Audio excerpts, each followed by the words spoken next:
Chapter 2. Digory and His Uncle. It was so sudden and so horribly unlike anything that had ever happened to Digory, even in a nightmare, that he let out a scream. Instantly, Uncle Andrew's hand was over his mouth. "None of that," he hissed in Digory's ear. "If you start making a noise, your mother'll hear it, and you know what a fright might do to her." As Digory said afterward, the horrible meanness of getting at a chap in that way almost made him sick. But of course he didn't scream again. "That's better," said Uncle Andrew. "Perhaps you couldn't help it. It is a shock when you first see someone vanish. Why, it gave even me a turn when the guinea pig did it last night." "Was that when you yelled?" asked Digory. "Oh, you heard that, did you? I hope you haven't been spying on me." "No, I haven't," said Digory indignantly. "But what's happened to Polly?" "Congratulate me, my dear boy," said Uncle Andrew, rubbing his hands. "My experiment has succeeded. The little girl's gone, vanished, right out of the world." "What have you done to her?" "Sent her to another place." "What do you mean?" asked Digory. Uncle Andrew sat down and said, "Well, I'll tell you all about it. Have you ever heard of old Mrs. Le Fay?" "Wasn't she a great-aunt or something?" said Digory. "Not exactly," said Uncle Andrew. "She was my godmother. That's her, there, on the wall." Digory looked and saw a faded photograph. It showed the face of an old woman in a bonnet, and he could now remember that he had once seen a photo of the same face in an old drawer at home in the country. He had asked his mother who it was, and Mother had not seemed to want to talk about the subject much. It was not at all a nice face, Digory thought, though of course with those early photographs one could never really tell. Wasn't there something wrong about her, Uncle Andrew?" he said.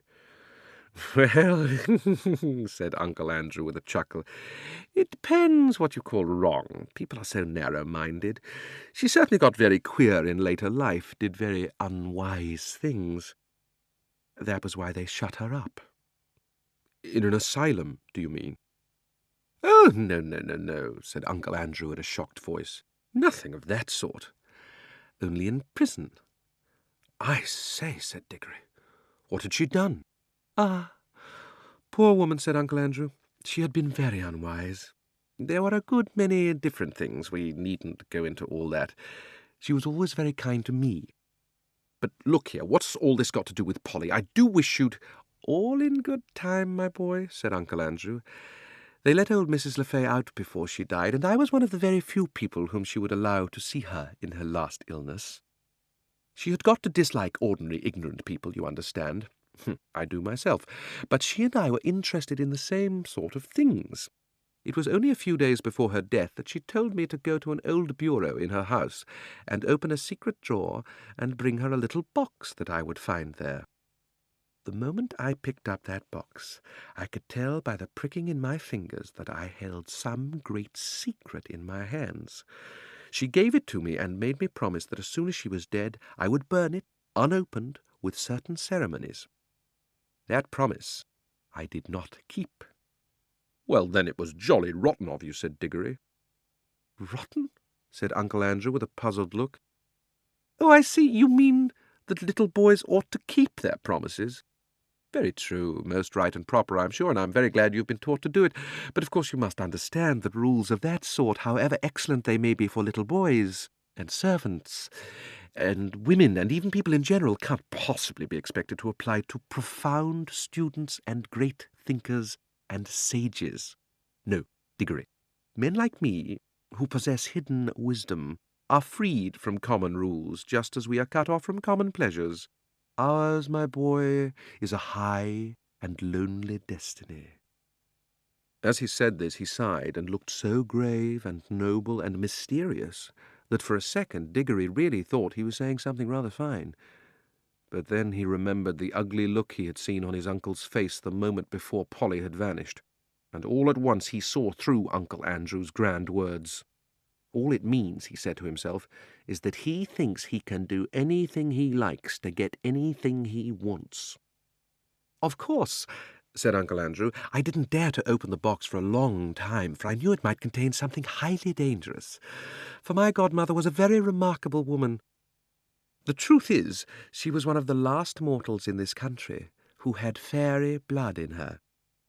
She said there had been two others in her time. One was a duchess and the other was a charwoman. In fact, Diggory, you are now talking to the last man, possibly, who really had a fairy godmother. There. That'll be something for you to remember when you are an old man yourself." "I bet she was a bad fairy," thought Diggory, and added out loud, "But what about Polly?" "How you do harp on that," said Uncle Andrew, "as if that was what mattered. My first task, of course, was to study the box itself. It was very ancient, and I knew enough even then to know that it wasn't Greek or old Egyptian or Babylonian or Hittite or Chinese. It was older than any of those nations. Ah, that was a great day when I at last found out the truth. The box was Atlantean. It came from the lost island of Atlantis. That meant it was centuries older than any of the Stone Age things they dig up in Europe. And it wasn't a rough, crude thing like them either, for in the very dawn of time, Atlantis was already a great city with palaces and temples and learned men." He paused for a moment as if he expected Diggory to say something, but Diggory was disliking his uncle more every minute, so he said nothing. "Meanwhile," continued Uncle Andrew, "I was learning a good deal in other ways. It wouldn't be proper to explain them to a child, about magic in general. That meant that I came to have a fair idea what sort of things might be in the box. By various tests, I narrowed down the possibilities. I had to get to know some devilish queer people, and go through some very disagreeable experiences. That was what turned my head grey. One doesn't become a magician for nothing. My health broke down in the end, but I got better, and at last I actually knew." Although there was not really the least chance of anyone overhearing them, he leaned forward and almost whispered as he said, "The Atlantean box contained something that had been brought from another world when our world was only just beginning." "What?" asked Diggory, who was now interested in spite of himself. "Only dust," said Uncle Andrew. "Fine, dry dust. Nothing much to look at. Not much to show for a lifetime of toil, you might say. Ah, but when I looked at that dust, I took jolly good care not to touch it, and thought that every grain had once been in another world. I don't mean another planet, you know. They're part of our world, and you could get to them if you went far enough. But a really other world, another nature, another universe. Somewhere you would never reach even if you travelled through the space of this universe for ever and ever. A world that could be reached only by magic. Well—" Here Uncle Andrew rubbed his hands till his knuckles crackled like fireworks. "I knew," he went on, "that if only you could get it into the right form, that dust would draw you back to the place it had come from. But the difficulty was to get it into the right form. My earlier experiments were all failures. I tried them on guinea pigs. Some of them only died. Some exploded like little bombs." "It was a jolly cruel thing to do," said Diggory, who had once had a guinea pig of his own. "How you do keep getting off the point," said Uncle Andrew. "That's what the creatures were there for. I'd bought them myself. Let me see, where was I? Yes. At last I succeeded in making the rings, the yellow rings. But now a new difficulty arose. I was pretty sure now that a yellow ring would send any creature that touched it into the other place. But what would be the good of that if I couldn't get them back to tell me what they had found there?" "And what about them?" said Diggory. "A nice mess they'd be in if they couldn't get back." "You will keep on looking at everything from the wrong point of view," said Uncle Andrew with a look of impatience. "Can't you understand that the thing is a great experiment? The whole point of sending anyone into the other place is that I want to find out what it's like." "Well, why didn't you go yourself, then?" Diggory had hardly ever seen anyone look so surprised and offended as his uncle did at this simple question. "Me? Me?" he exclaimed. "The boy must be mad at my time of life and in my state of health, to risk the shock and the dangers of being flung suddenly into a different universe. I never heard anything so preposterous in my life. Do you realize what you're saying? Think what another world means. You might meet anything. And I suppose you've sent Polly into it then, said Digory. His cheeks were flaming with anger now. And all I can say, he added, even if you are my uncle, is that you've behaved like a coward, sending a girl to a place you're afraid to go to yourself. Silence, sir, said Uncle Andrew, bringing his hand down on the table. I will not be talked to like that by a little dirty schoolboy. You don't understand. I am the great scholar, the magician, the adept who is doing the experiment. Of course I need subjects to do it on. Bless my soul, you'll be telling me next that I ought to have asked the guinea pigs' permission before I use them. No great wisdom can be reached without sacrifice. But the idea of my going myself is ridiculous. It's like asking a general to fight as a common soldier. Supposing I got killed, what would become of my life's work? Oh, do stop jawing, said Digory. Are you going to bring Polly back? I was going to tell you, when you so rudely interrupted me, said Uncle Andrew, that I did at last find out a way of doing the return journey. The green rings draw you back. But Polly hasn't got a green ring. No, said Uncle Andrew with a cruel smile. Then she can't get back, shouted Digory, and it's exactly the same as if you'd murdered her. She can get back, said Uncle Andrew, if someone else will go after her, wearing a yellow ring himself, and taking 2 green rings, one to bring himself back, and one to bring her back. And now, of course, Digory saw the trap in which he was caught, and he stared at Uncle Andrew, saying nothing, with his mouth wide open. His cheeks had gone very pale. I hope, said Uncle Andrew presently in a very high and mighty voice, just as if he were a perfect uncle who had given one a handsome tip and some good advice. I hope, Digory, you are not given to showing the white feather. I should be very sorry to think that anyone of our family had not enough honour and chivalry to go to the aid of a lady in distress. Oh, shut up, said Digory. If you had any honour and all that, you'd be going yourself, but I know you won't. All right, I see I've got to go. But you are a beast. I suppose you planned the whole thing so that she'd go without knowing it, and then I'd have to go after her. Of course, said Uncle Andrew with his hateful smile. Very well, I'll go. But there's one thing I jolly well mean to say first. I didn't believe in magic till today. I see now it's real. Well, if it is, I suppose all the old fairy tales are more or less true, and you're simply a wicked, cruel magician like the ones in the stories.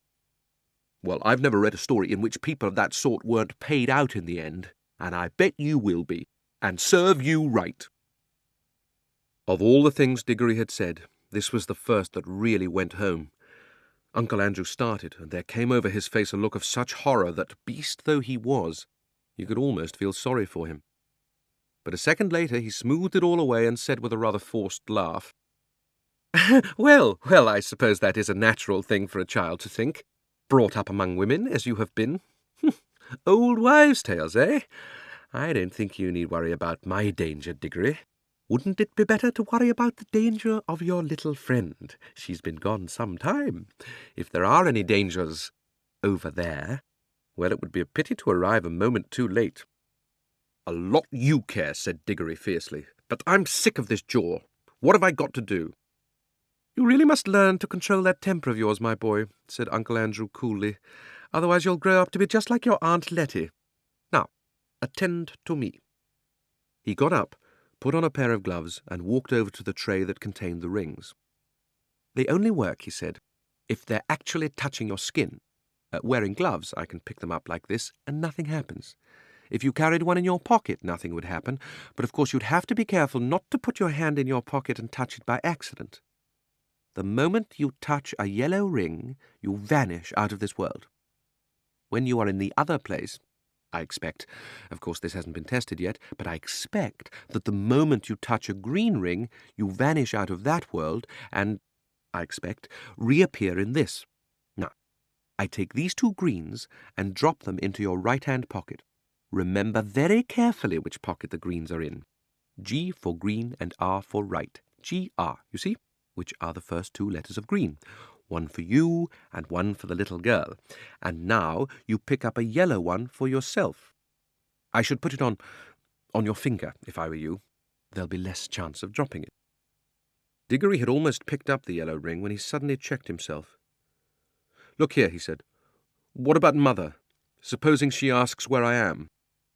"The sooner you go, the sooner you'll be back," said Uncle Andrew cheerfully. "But you don't really know whether I can get back." Uncle Andrew shrugged his shoulders, walked across to the door, unlocked it, threw it open, and said, "Oh, very well, then, just as you please. Go down and have your dinner. Leave the little girl to be eaten by wild animals, or drowned, or starved in the other world, or lost there for good, if that's what you prefer. It's all one to me. Perhaps before tea-time you'd better drop in on Mrs. Plummer and explain that she'll never see her daughter again because you were afraid to put on a ring." "By gum," said Digory, "don't I just wish I was big enough to punch your head." Then he buttoned up his coat, took a deep breath, and picked up the ring. And he thought then, as he always thought afterward too, that he could not decently have done anything else.